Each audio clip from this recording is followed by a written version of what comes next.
My name is Mamello Pekane, and I bring you greetings from the Human Rights Development Initiative.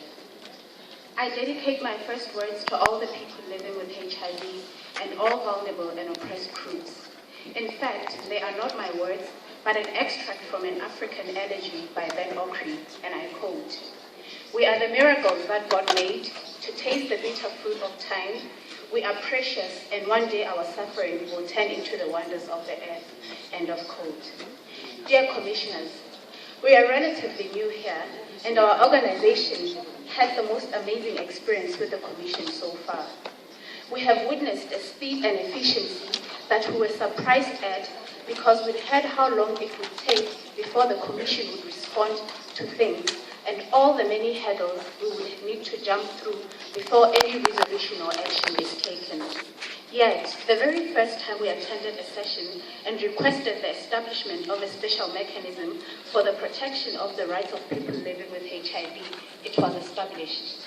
At the very next session we attended, we requested the newly established HIV committee to invoke Article C of its mandate and engage with a non-state actor, a multinational cell phone company that practices pre-employment testing.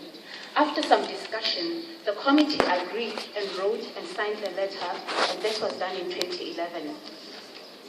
Last year at the 51st session, we made a written and oral submission about a traditional healer who claims to have a cure for HIV in Tanzania named Babu.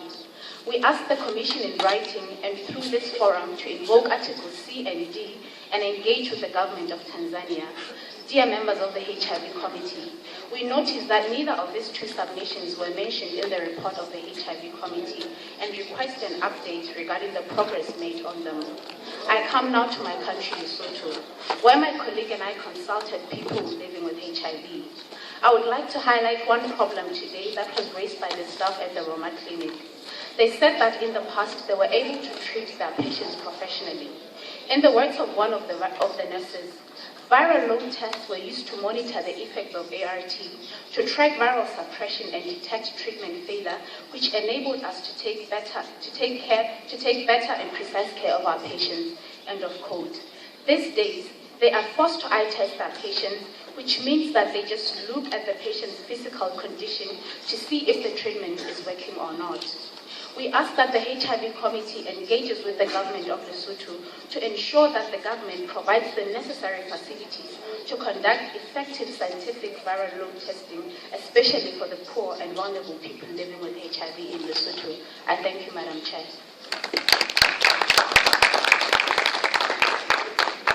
Thank you very much, and I will, on an unprecedented note, make a response to your intervention for the commendations that you have made on account of the speed with which Commission has responded. I believe that the taste of the pudding is in the eating, and some who have not eaten but have relied on what others have said about the taste now have themselves to drink. So thank you very much for that commendation. I give the floor now to AJP.